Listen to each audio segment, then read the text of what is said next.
Welcome to Innovations in the Performing Arts. I'm Caitlin. I'm a theater artist based in Pittsburgh. I work in a lot of different areas of the performing arts. And we've got some great speakers here. We've got Jackie and we've got Heather, and they're both going to be talking with us about their pivots. Hi, I'm Jackie, and I'm the artistic director for Free Flow Dance Theatre Company. We are based in Saskatoon, Saskatchewan. That's in Canada, for those of you who have never heard of it. And we are a professional contemporary dance company. We're a registered charity with the Canadian government, and we run an annual season of events. So that's a little bit about my background here. Amazing. And Heather, why don't you tell us a little bit about you? I am a MC and jazz singer, as well as a pastry chef, and we are here in the East Bay of the Bay Area. And we are just created a culinary cabaret called Just Add Heather. That's so exciting. I'm so happy that you're both here with me today. Jackie actually prepared a cute little dance warm-up for us. So she's going to go in. Part of our regular programming is our free community dance workshop program. And we are generally very much an in-person working with human beings kind of company. But 2020, things changed and we had to learn a lot about technology. Learning curve was pretty steep, but we also found that there's lots of different fun platforms, including Zoom, that can be used to create connections between people. So what I'd like to do is, I know I've been at some sessions, so I've been sitting a lot today. I would love to get moving, and I would love for you to be moving with me. So I'm going to describe what we're going to do, and then I'm going to actually ask you all to turn on your videos. If you don't feel comfortable, you don't have to, but I'm going to ask every single one of you to turn on your videos in just a minute. You can keep your sound or yourself muted. So what we're going to be doing is just a workshop that focuses on one body part. And I'm going to say today it's going to be the hands. So we're going to be focusing on the hands. We're going to be thinking about our hands and how much they can do, how complicated they are with many muscles and bones, how they can change and manipulate space, how they can give and take away, and how they can express things. So that's the body part that you're going to just be moving around. So if you want to be warming up your hands a little while I'm explaining the rest of it, you can do that. And we're also going to think about our camera, because in the studio we've got each other to work off of, but in the Zoom room we've got our cameras which allow us to connect with each other. So we're going to think about going towards our camera and coming away from our cameras, and how that changes everything in terms of the video and the connection that you have with each other. So you can do this while seated, or you can stand up, and you just need a couple feet behind you. If you've got a little bit of room, you can do that. And then the third element, so we've got hands, we've got the camera coming back and forth, right?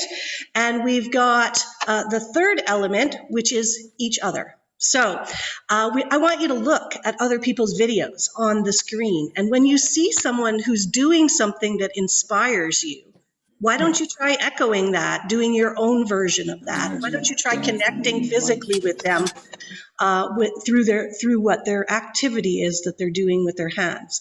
So, it's a really fun, interesting, there's no wrong way to do this. So you could just be doing your own thing. That's great. Just, jamming out to the tune. That's also awesome. And that's perfectly correct. But if you do see somebody who inspires you, or a couple of people that inspire you, you can try different things. And then, if you're done with that, you can, oh, look, somebody else is doing something that I find interesting. I'm going to try that and see what happens. So I've got a short little song. It's about 2.5 minutes long that I'd like to put on. So as I prepare that, I would love it if everyone could turn on their videos, please. And let's put it on gallery view so that I'm not big. There we go, gallery view. We got 10 people in here, so I'd love to see 10 videos. Right now we got 5, so that's 50%. We got shy people. No. This is very you can't really mess this one up. This is good for us. This is very good for you. Okay, thank you. Excellent. So I'm just going to get my music ready here. I'm sure we can do better than 6. We'll get a few more videos on here. If you're When not you're feeling ready. like turning on your camera, you can just watch us and like do the inspiration from your own screen. Yeah. If you're like naked or something, you're like, I don't, probably shouldn't turn on my camera. That's fine too. We appreciate you not turning on your camera, but you can still participate without your camera on. I love that we have 6, so this is great. Fits great on the screen. If you're just joining us, please feel free to turn on your camera if you would like to participate. So here we go. Oh, I gotta share my screen and my advanced, share my computer audio. Sorry, technology is new to me. Here we go. Cool. So if you would like to stand up, you can. We're just starting with just the hands. You can do anything you like with your hands.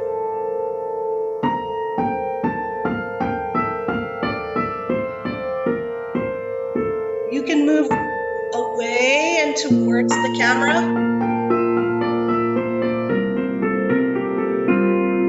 And if you see something you like,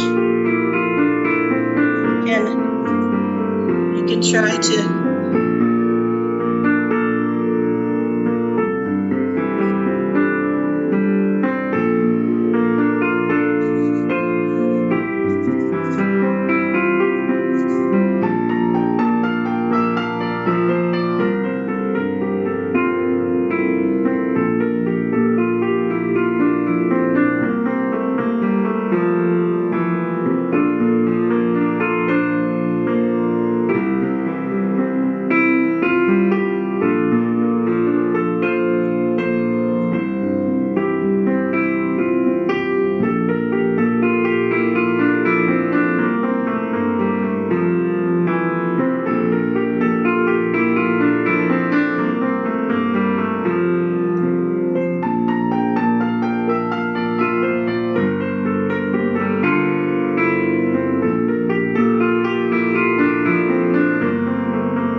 That was amazing. Wow, everybody, that was so great. Thank you so much, Jackie. You're welcome. You're welcome. Stop my player here. Great. So I'm just going to pull my chair back in here. Totally. That's such an innovative way to look at Zoom theater and what it can be. I know that Jackie, you definitely focus in dance, and Heather, you had talked about how you beginning to implement dance into your program as well. And so I'm so excited. Great, thank you. First of all, thank you everybody for participating. And I'm going to be talking a bit about some of the things that we've been doing this season with my company. We've done so much this year. And as I said, it was a real big transition year. We're used to really working with live human beings in a studio space. Very rarely do I spend time on a computer. Well, I can't say that anymore because 2020 changed everything. But I'd like to talk about 2 different elements that I found were really impactful in terms of adapting and innovating in 2020 for our company. The first one is connecting online to the general public, local community organizations, and of course to the global dance and arts community. We have had a long-running program called the Free Community Dance Workshop Program, where we provide free movement workshops for people from different local organizations, ranging to professional artists. So, these some fun shots here you can see from our program this year.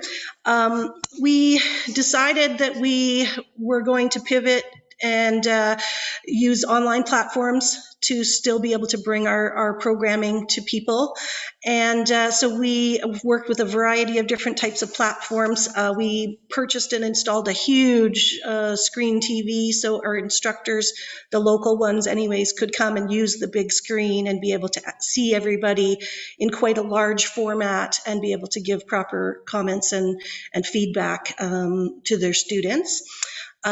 We were able to provide free 9-week workshops for different local community organizations that support newcomers, people of color, senior citizens, and folks living with intellectual and physical disabilities.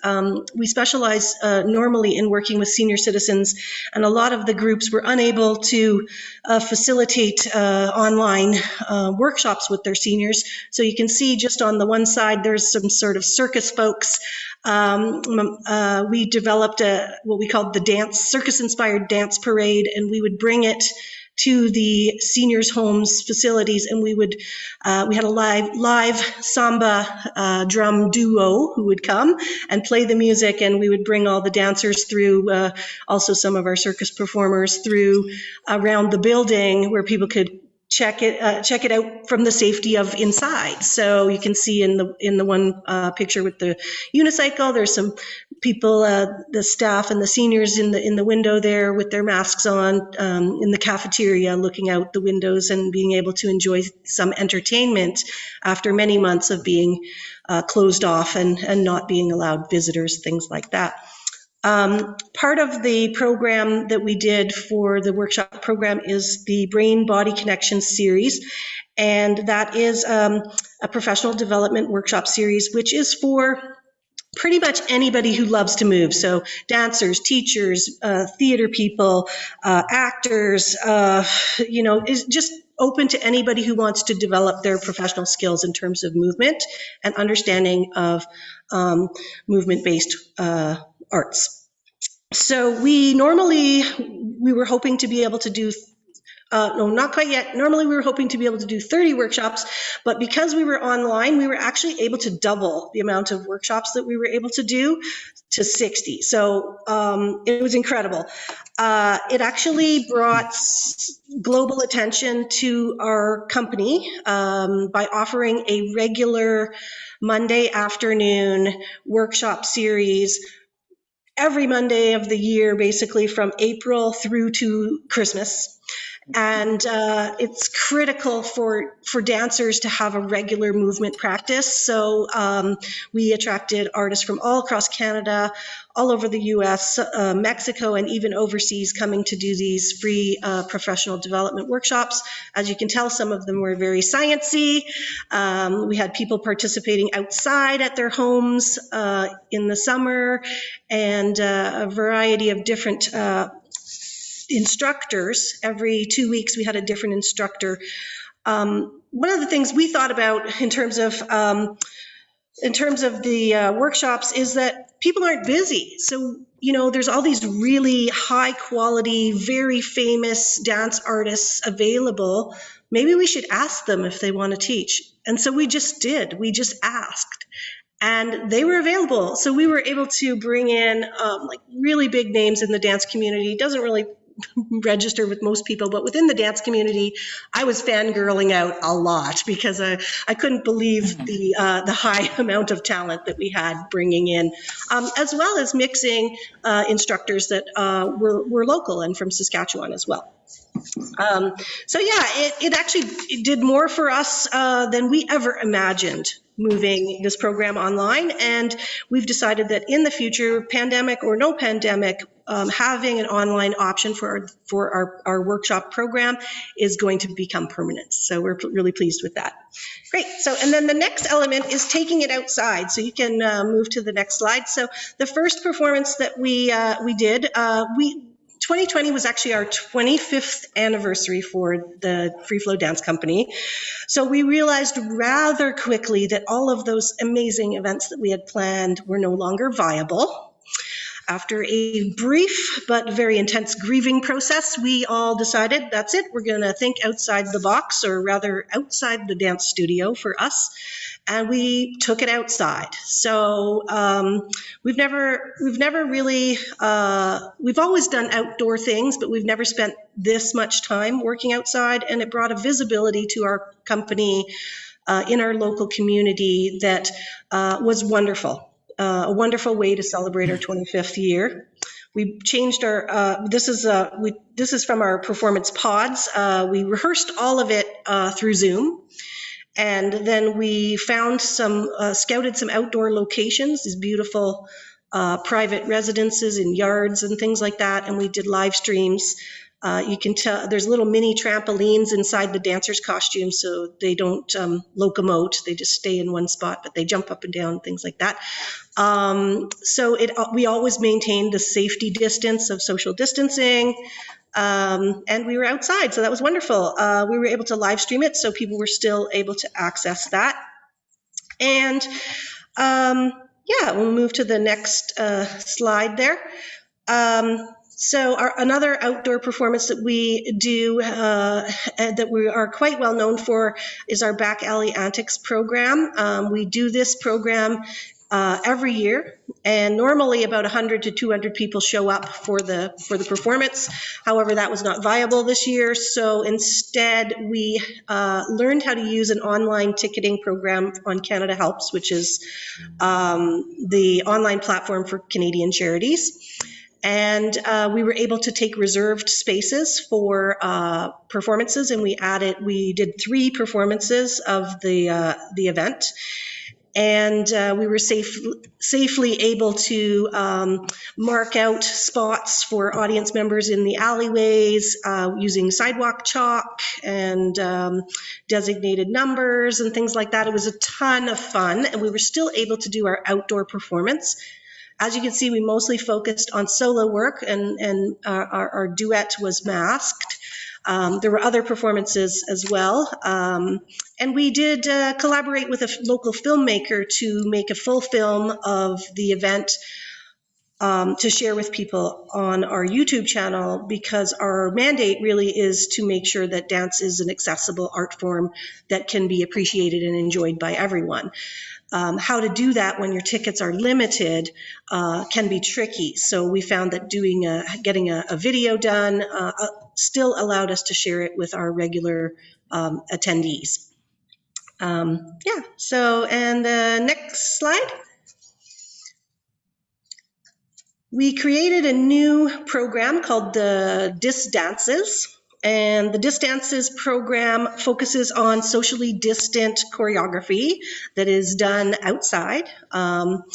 We did 6 site-specific performances in November in Saskatchewan. And you can see from the photos that we got a lot of snow. In fact, it was the largest snowfall on record in Saskatchewan for November. We had a ton of fun, but we did have to dig out most of our performance areas after the snowfall. And of course, dealing with weather and cold is always tricky. But we were able to it was very Burning Man inspired, nighttime with lots of lights and fire pits. I think we had a fire pit for every 2 people that were in attendance to view as well, so that we could keep everybody socially distanced and safe. And this program was so successful that it has actually since secured additional funding from 2 or 3 different sources, and we're able to produce Dis Dances 2, The Winter's Quest, and Dis Dances 3, Into the Snow, and we're going to be performing those at different locations in Saskatchewan this March, actually. So today's minus 22, so we're hoping it's going to be a little warmer tomorrow when we're back at rehearsal. But it has been a ton of fun for us to get outside in the winter instead of always focusing on being outside in the summer.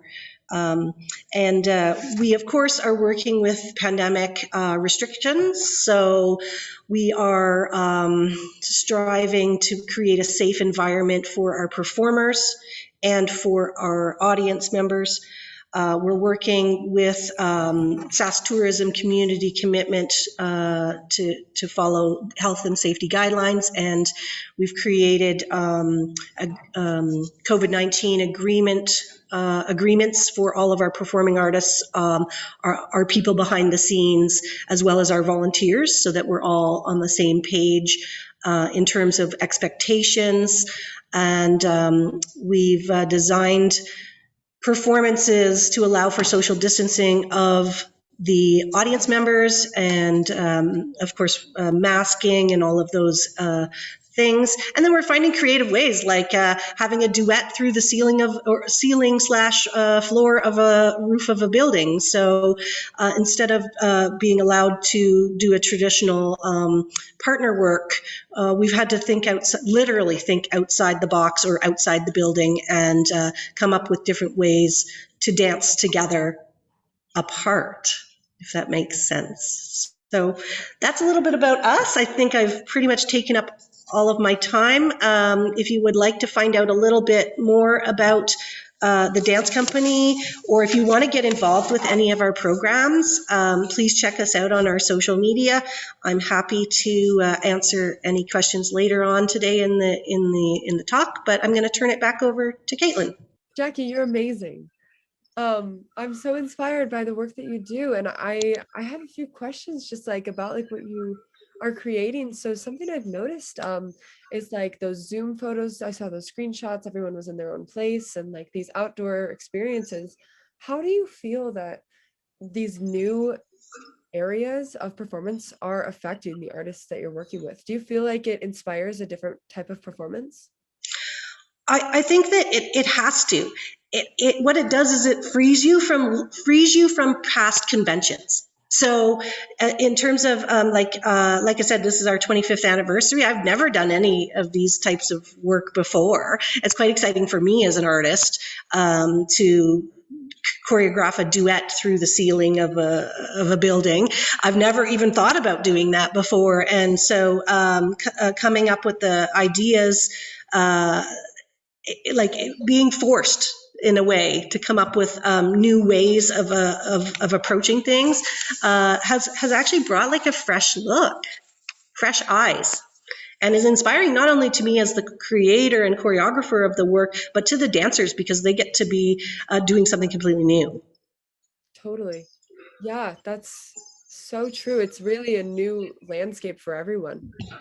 Yes, and in terms of the online Zoom classes, we've worked with so many, I think something like 18 different instructors this season, and each one of them brings in a fresh approach to using Zoom. It's amazing. Like, really? Yeah, I mean, breakout rooms are a totally different thing in a dance workshop, but and there's lots of different ways of utilizing your cameras, having multiple cameras, using things like whiteboard within the class and things like that. Well, it's just been always surprising every time.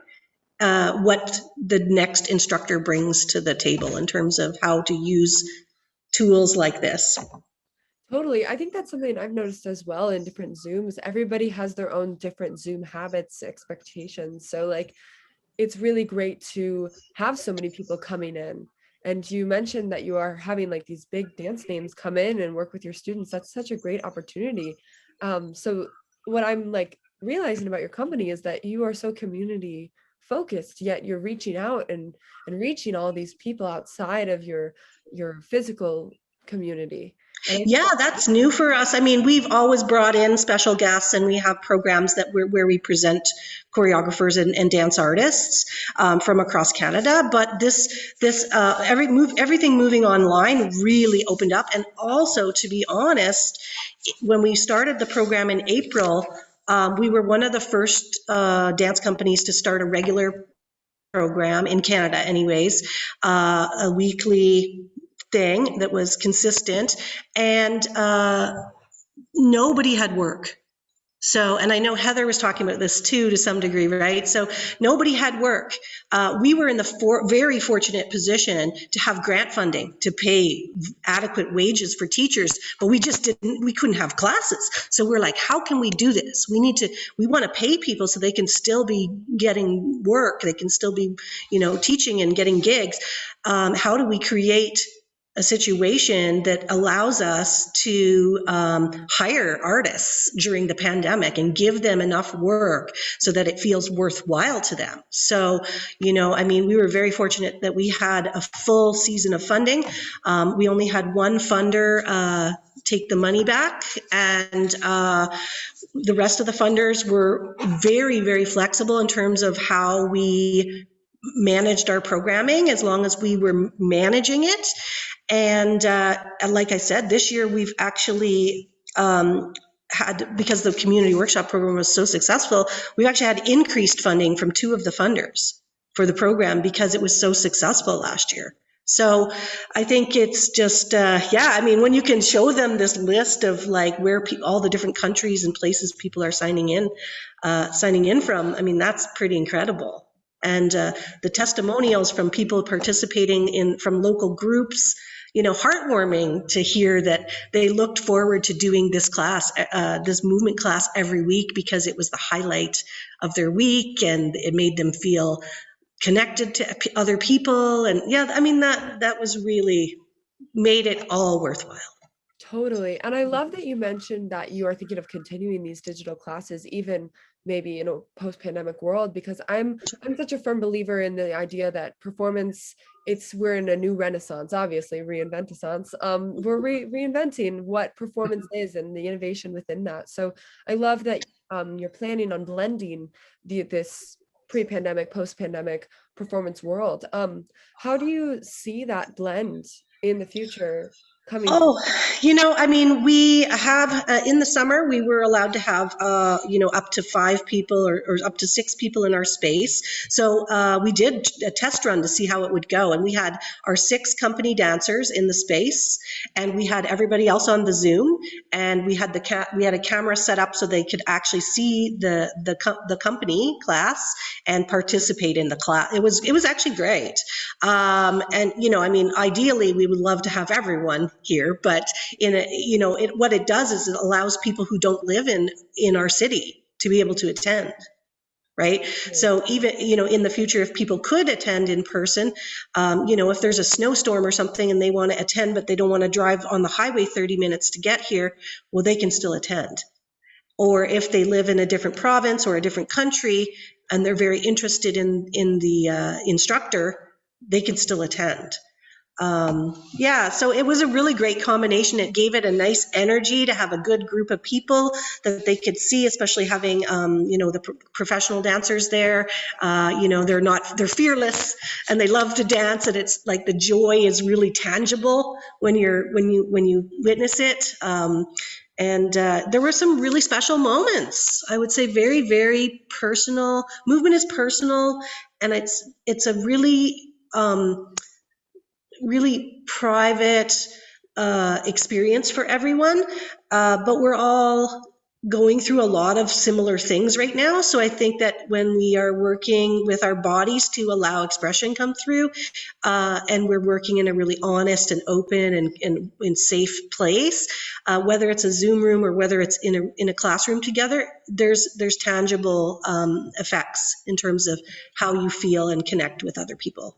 Definitely. I love that you say movement is personal, because it truly is. And I love what I've realized in the performance world right now is how accessible performance is, all like the virtual performance world is, and how accessible a Zoom room is, or how accessible a video is, and how it truly, like you were saying, you can reach different audiences. And I was thinking about even the exercise that we did, which I'm assuming you probably have done in classes with your hands moving. I love that, by the way. I can imagine like this isolation of a specific body part, or like the hands, like I did that sitting down like that. and I was still able to participate. The It accessibility. also, yeah, the accessibility, it actually, doing online things does knock down one of the barriers for entry in terms of dance. So a lot of the times we do work with senior citizens and also various groups that are in assistance of people with intellectual and physical disabilities. And I mean, sometimes people just can't get to a place. I mean, it's very difficult for someone who is, mobile challenged to sometimes just get to a space. And then is the space accessible for them? But participating from your own home is not difficult. So we found that the accessibility level just also increased. And we did do one of our community workshops with a great program called Listen to Dis. And it's a group that focuses on providing art and artistic professional development for disabled artists. Yeah, and it was a wonderful program, I mean, I had people tuning in from Vancouver and out east, and it was a great program to teach. I'm so interested in that. That's amazing. Could you talk a little bit more about what that program looked like? The program had a lot of different artists coming in to do sort of like intensive workshops between 2 and 4 hours long with breaks. And they offered everything from, dance movement to theater to visual arts, different types of stagecraft, and the clientele. You just pick and choose what you're interested in. Totally. Right. So yeah, different people at different things. This is great. And we're working with LGBT community here to do a similar program for their LGBTQ2S program in the fall this year for youth. They have a youth camp, and we're like, yes, we want to do this. So yeah. That's amazing. You're really, really influencing the dance community. I'm so excited for you. This is amazing. Congratulations. Thank you. We're having fun.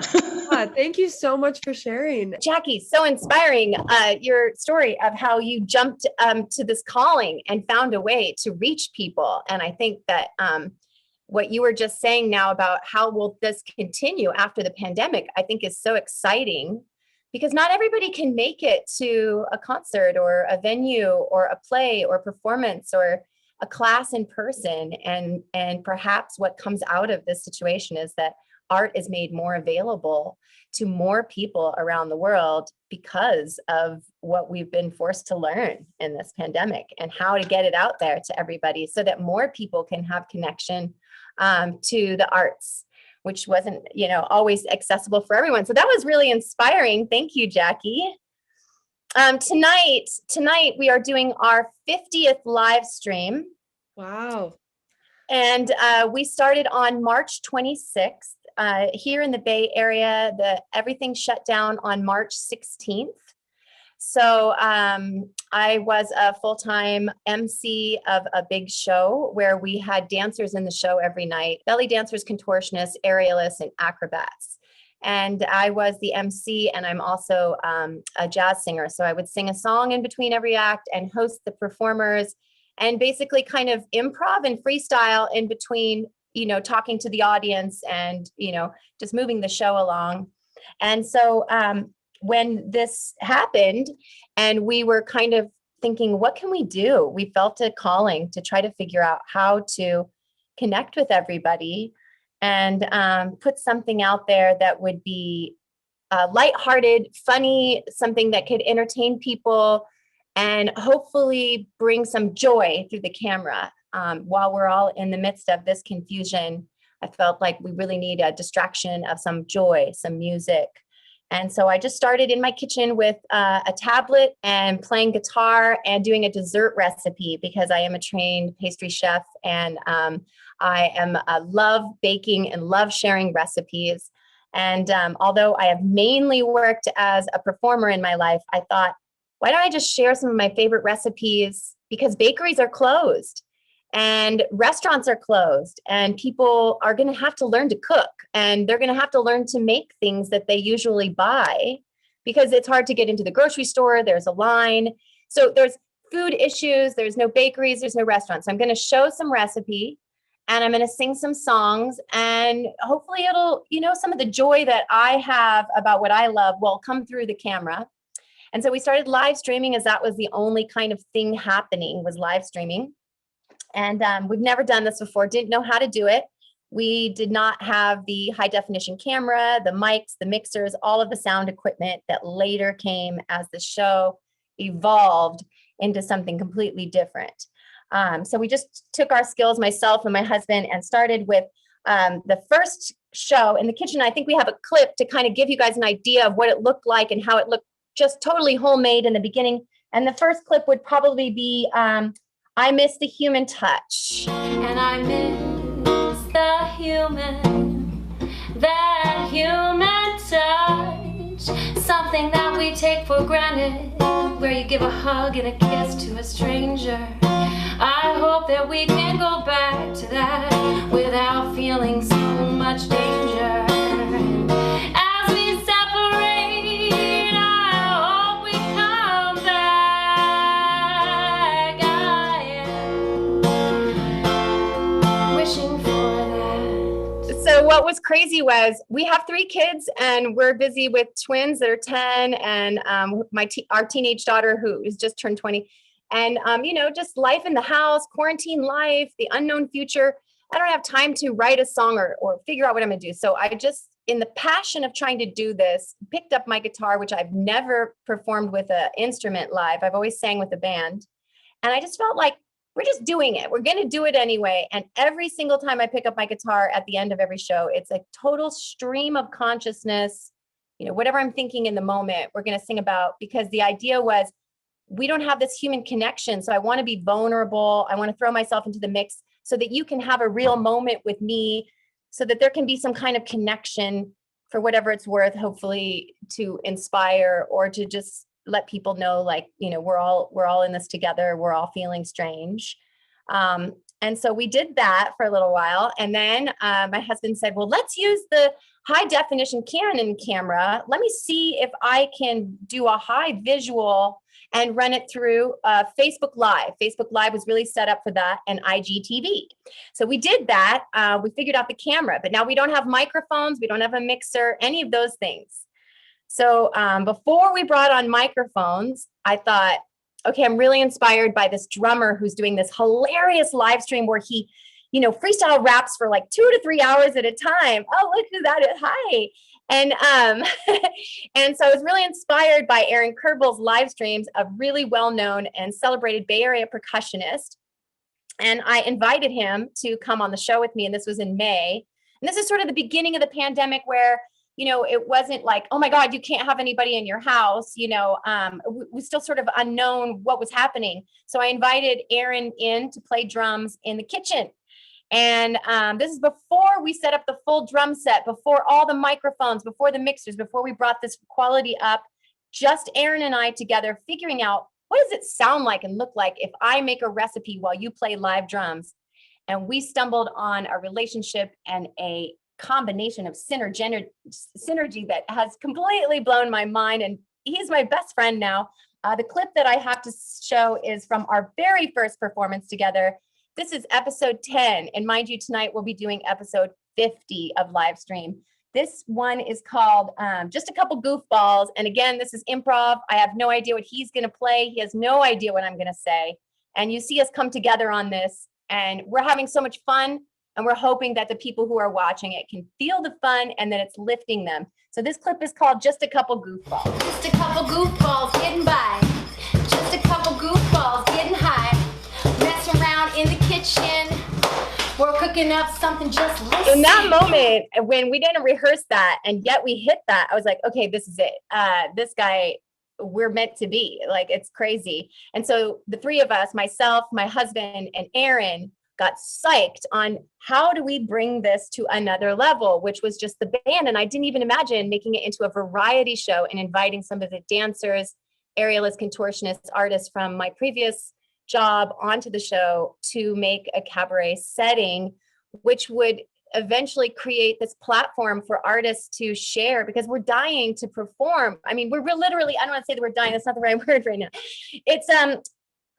I guess what I meant is that there is a freedom in music, and there is a joy in creation. And when we can't create something together, there's a sadness there. And I wanted to make a place where we could safely get together. They come in through the outside gate. Rob comes in through the back gate through the woods, and pees in the woods, and so nobody, and then we have food outside. And so there was a way for the artists to have a voice, to have a time to create. And then what we stumbled on, which was amazing, I would have never thought of this, but we saw throughout this process that with the improvisational freedom for these artists, if you're a top musician, you're playing the song you're supposed to play, you have the chart, you know what you're supposed to do, it's scheduled, and you're great at it. If you're one of these guys, these are like the top musicians in the Bay Area, top musicians, period. But what I created was a scene where they could improv, where they could make up whatever they wanted to play, and I would find a way to talk over it, or I would find a way to sing with what they're playing, or they would find a way to play with what I'm saying. So I made a freedom space for artists, it seems like we did, where we could create something collectively together that's happening in real time, that's not rehearsed. And it felt like exciting and a freedom, and it made them want to come back. And they had such a great time that every time I had a new musician on or a different artist on, they were like, that was incredible. And not only because they're starved for their performance life, but because they felt something different here, which was freedom to do whatever, Aaron and I had done 4 shows in the kitchen. We found out that these jazz drums while I'm talking are improv. A lot of 90s hip hop was coming in on the scene, and that we were kind of slam poetry, freestyle, talking about the things of the day. I brought my friend Kippy Marks on the show. Black Lives Matter, the protest started happening. We felt like we really needed to talk about it. Kippy came in the kitchen. We had some deep conversations about it. And then Aaron and I realized we're going to unpack the issues of what's happening every show, politically and emotionally. And so she said she needs access to play just a couple goofballs. It won't let him. And so then we thought, how can we get the whole band here?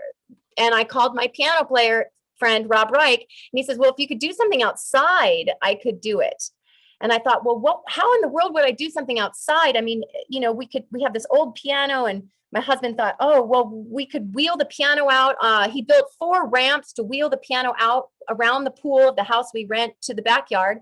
And I thought, well, how am I going to make a recipe out there? That just makes no sense. I mean, and then he said, well, you could bake on the barbecue. And this was my pivot. I was thinking, how could you ever bake a pastry on a barbecue? That's silly. That's ridiculous. And we tried it. And I'm going on 50, and it works, and it's hilarious. And it's a way to have a social distance hang where I have 3 musicians 25 feet apart outdoors, and I'm baking on the barbecue. And this first clip is the very first one that will be June, with a 3-piece band. It's called In Times Like These. In times like this, we need to improvise. We need to find a way to do things different. And I am learning, as you are, about how to recreate, reinvent, and adapt to our new normal. So this is also improv. So my piano player I'm talking, and he is making up a jingle behind me as I go. And we never had a conversation about this at all. So what Jackie had said is, there's amazing artists out there that, like us, we are out of work. And so I was able to call people that would definitely be booked, would have 0 time to come out here. And because we had no budget for this, and this was really a spirit kind of what can you give to humanity and society kind of vibe, he came out. And we've done this 8 times together. Rob is amazing. He's rooted in Circus Bella. He's a composer, and he just would always play the right thing to whatever I was saying. And we go for an hour and a half. So it's really long for him to make it up as we go. But sometimes I try to make up something to whatever he's playing. And all the while I'm making a dessert at the same time. And so it's just silly. It's very funny. And we hope to make people laugh. And And my combination with Aaron is that he's my co-host. So we go back and forth, kind of, I throw him the ball. He does a freestyle. He throws it back to me. Coming together with friends, finding a way to make it work in a time when nothing seems to work, brings joy to my heart. And making music with the people that I love, there couldn't be anything finer. I hope you can find the joy that we're putting out to you, and it's coming through the airwaves.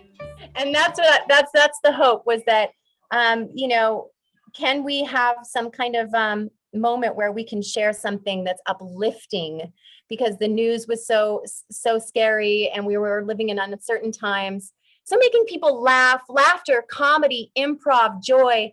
Can we push it through a live stream? Can we get it out? It's not filmed, it's not rehearsed, it's real time. And I felt like this is our calling, and we got really motivated to try to bring this up a level and bring in new technology that we didn't know how to do. Again, Jackie, we had to figure it out. It was crazy. And so my husband, who's amazing and who is, you know, a big fan of mine, I'm so lucky that he thinks I'm funny. And so he worked it out, and we got a mixer. We got 4 microphones. He built more things, more lights, more ways to up the production, because he felt the excitement of the artists out there, and he saw that we were making an artist collective and that we were giving a space, and that I was hosting this experience for them and us. And so he busted it out to make as much as we could on improvements. And then our final show before we shut down again here for 2 months was episode 34. And we have a 5-piece band out here with 2 dancers this night. And what I discovered was I love combining food with music with dance, because just the connection between music and dance feels so, it just feels right with the food, the whole thing together. So I was like, this is what I want. And I brought on 2 dancers for this. And this is the final clip I'd love to show you. It's where I'm pulling the actual dessert off the barbecue, and they're chocolate cakes. And it's called My Cakes Are So Crispy.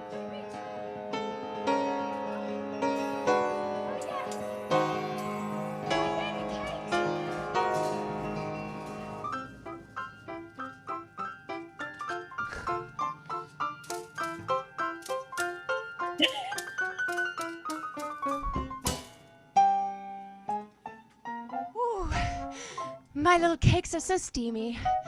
Oh, they're looking so sweet. Gosh, I think they're just perfect, actually. And I'm ready to flip these babies out of the pan. I often laugh at this because I'm like, it's just so silly, you know. I have a background in cabaret in the late 90s, where I was doing musical comedy and cabaret and vaudeville. So I embody this character really a lot on the show. And again, I have no idea what Rob's going to play. So when when he hits a note and I kick my leg, that's just luck, or, you know, I don't know. But it really seemed to work synergetically with everyone. And on that night, we're freezing. It's 40 degrees. And Nicole Maria, who's dancing tonight for the 3rd time, she's an amazing celebrated Bay Area belly dancer. And her feet, she couldn't feel her feet. They were freezing. And she did 2 sets. Juliano Wade from Vaudeville Society came out and performed in a pair of stilettos, just improv, and in a bra. Like, it was very cold, but everyone still just wanted to share their love and joy for what they do and be rooted in what they do. And even though they can't do it professionally, they're willing to come all the way out here and do it for the sake of just doing it and putting the joy out, so that people could feel them happy, feel me happy, feel us all together as a gang, really trying to do something artistically spirited, you know? And so that brings us to then, things shut down here in the Bay Area on December 5th, and we had to roll back inside. So there could be no more outside shows, and I couldn't bring my drummer on because it was just an unsafe time to bring him in the kitchen. So I ended up having to do 8 shows solo over the holidays. And I brought my daughter in on one of them. I just kept it going because I felt like, you know, if I just inspire one person, it's really worth it. So I really tell a lot of personal stories. I sing a cappella because I had no tracks, play my guitar in an improv jam. And then things just opened up about a month ago. So we've had 4 outdoor shows and 1 indoor show.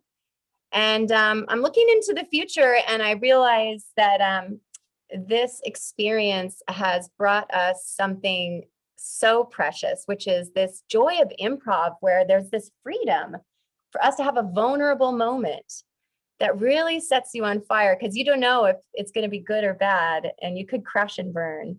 And the absolute thrill of going into that is so exciting. And we all are professionals, so we all trust that, it's going to come out okay, but sometimes it comes out amazing, and you just don't know. It's like life. You really just take a risk.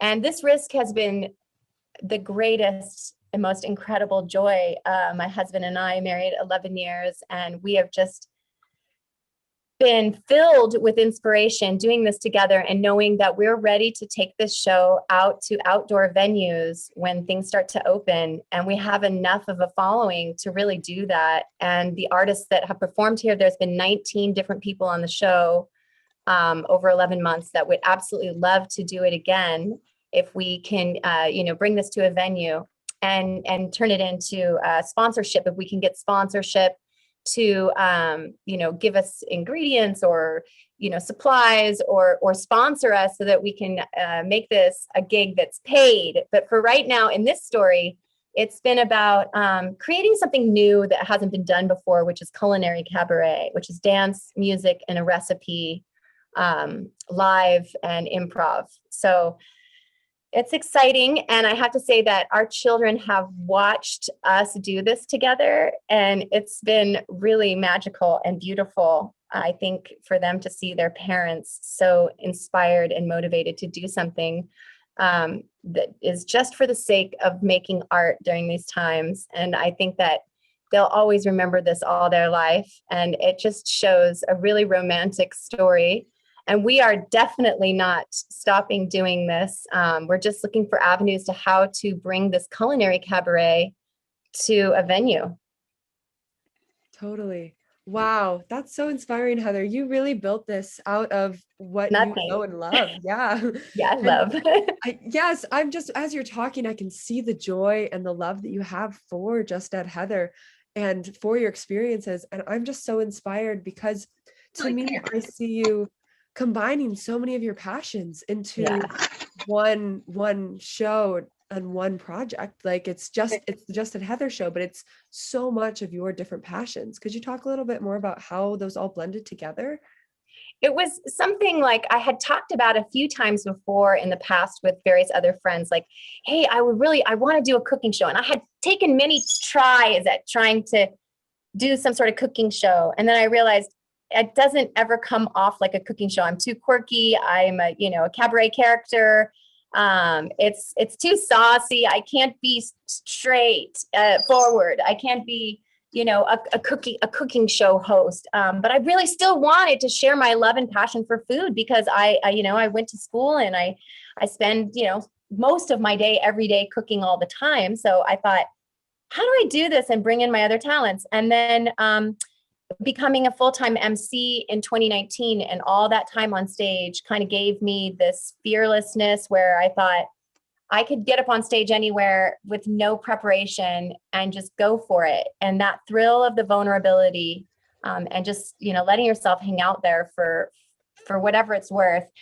I kind of felt in that moment of the pandemic, as we were all kind of, sheltering in place. Yes, now's the time. I'm going to play live guitar, which I've never done and would never do. I'm not a great guitarist, and make a dessert and figure out how to make it work. And then just trust the process. It really is nothing like it was when we started in March, but it's evolved, and it's been a magic evolution. And I think that I'd always imagined singing and making music together. I just didn't know how it would work. Mm-hmm. Yeah. Wow. That's amazing. Wait, singing and baking. I think I said that wrong. I imagined singing and baking at the same time. I would have never thought of baking on the barbecue, though. That's just way in the outer realm of silliness. So I love it. I love those clips. I'm so happy that we got to see some clips. I'm really into this idea of you base your show on improvisation, and it's truly so real as to what all artists are doing right now. Everything is improv with the world, and so I'm just really inspired by this mindset, and it's very hopeful. It feels well, because it's honest, right? And we kind of shows our humanity and shows our connection and what we have in common. If it was polished, if we had a budget and we had rehearsal and we were doing, the songs that we know inside and out and everything was scripted, I don't feel like me all dressed up singing is very attainable or accessible to everybody. But if you see me pull a dessert off the barbecue and I screw it up and it's burnt, or if I mess up a song or I hit a wrong note in the wrong, and it's all together in this, it feels more human. It feels more real. Like, we're all together. I don't want to be something that's just unattainable. And entertainment is one thing, but I think this COVID is bringing us more about connection. How can we connect? And if we're really polished and shiny, it's unattainable, really. Totally. I love this idea of connection. And I know that in our previous conversations, you had talked about how your show bases around conversation as well. Yeah. Throughout. And so I'm really intrigued by how you implement conversation into your work. Okay, so that happens sometimes when I'm not even ready for it. And sometimes we go, way deep on things. And it's happened because of my combination with Aaron and the synergy between Aaron and I.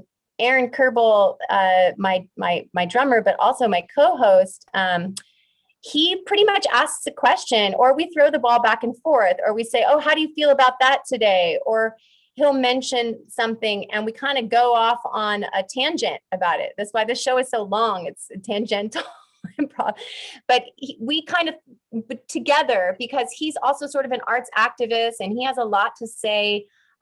We have this conversation together, and then there's the comment screen, which is so cool. When he can read the comments or I can read the comments, we're asking to interact with the people who are watching.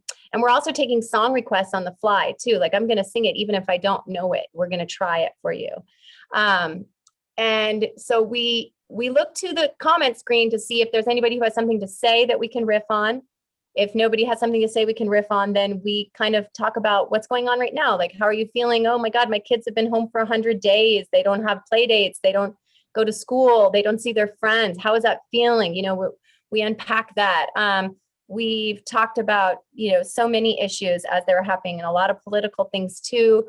And a lot of discussion on racism as well. And we just wanted to make sure that we were, covering topics, in a way that was conversational, and it just sort of happens organically. But I'd like for it to happen more. I'd like to expand the program to being able to really talk more about issues, and maybe, we're also thinking about doing something where it's less based on the recipe, which the recipe of life, and more about a conversation with the music, so that we can put a backdrop musically to conversations that might be, difficult to talk about, or edgy conversations, so that we can just like bring up things in a way that people can tune in, and we can, really like put some passion behind it, because music is so important in this conversation, I think, and especially with him on the drums, I couldn't have a better partner to talk about things. So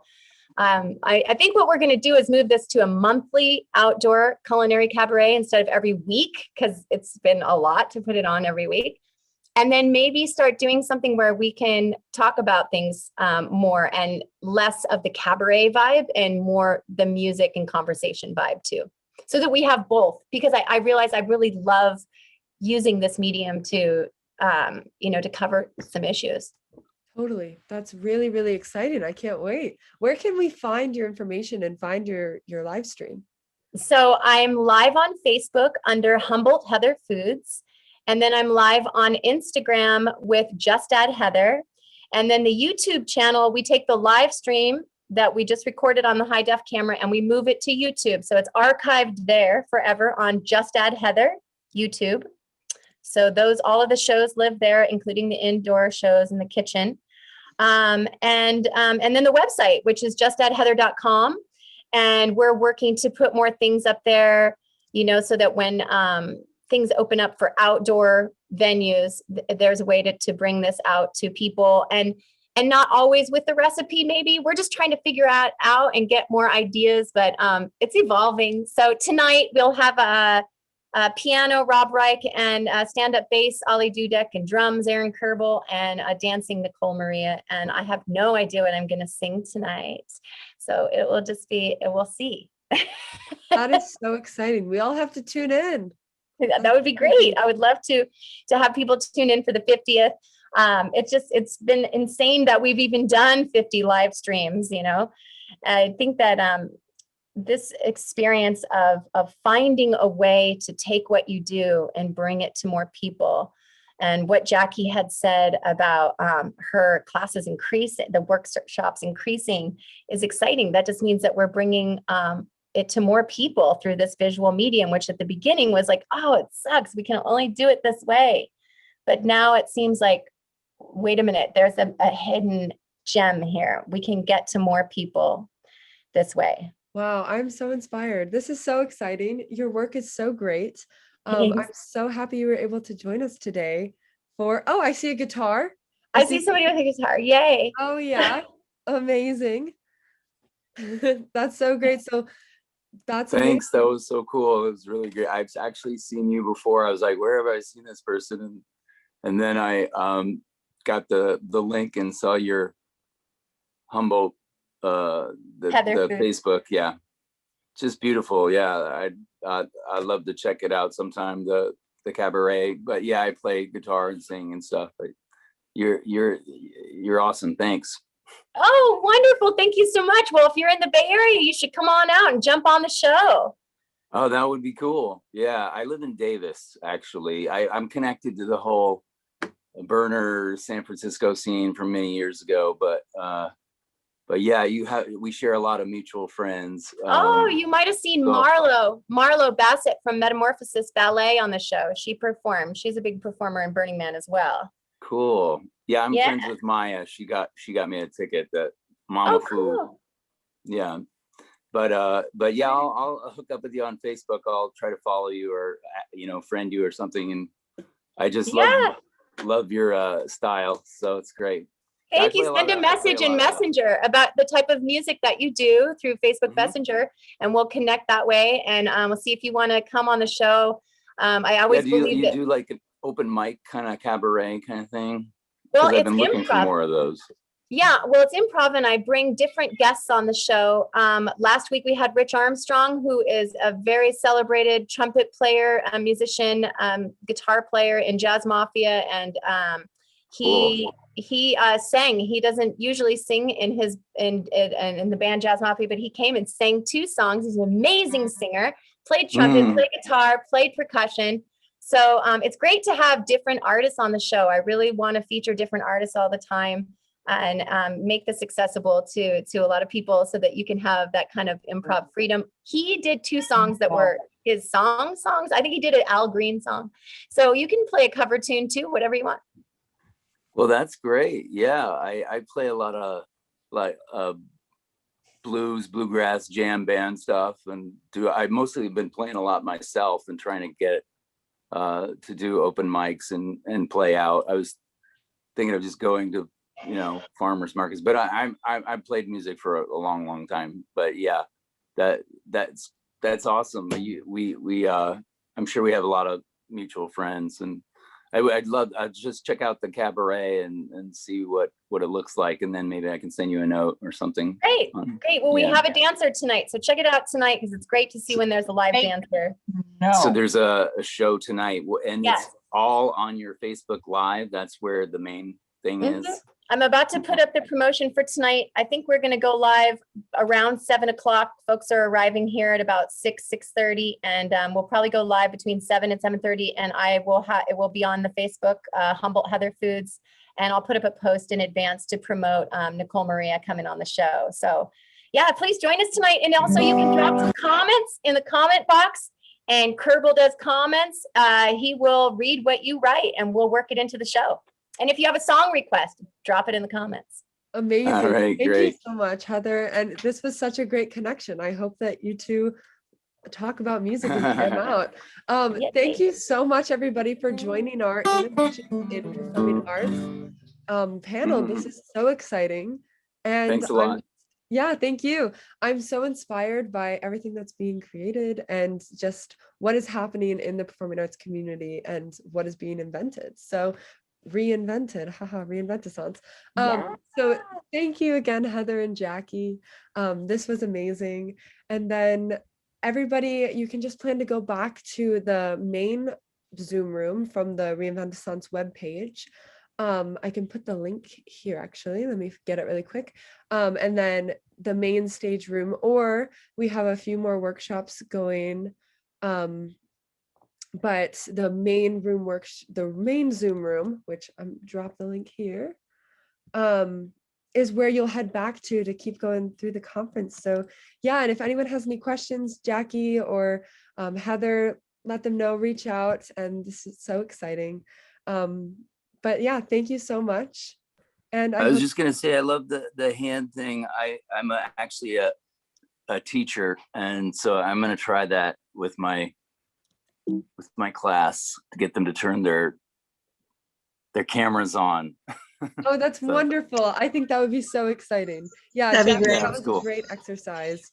It's hard to get the kids to turn their cameras on. That's a big challenge, huh? They're having their cameras off all the time.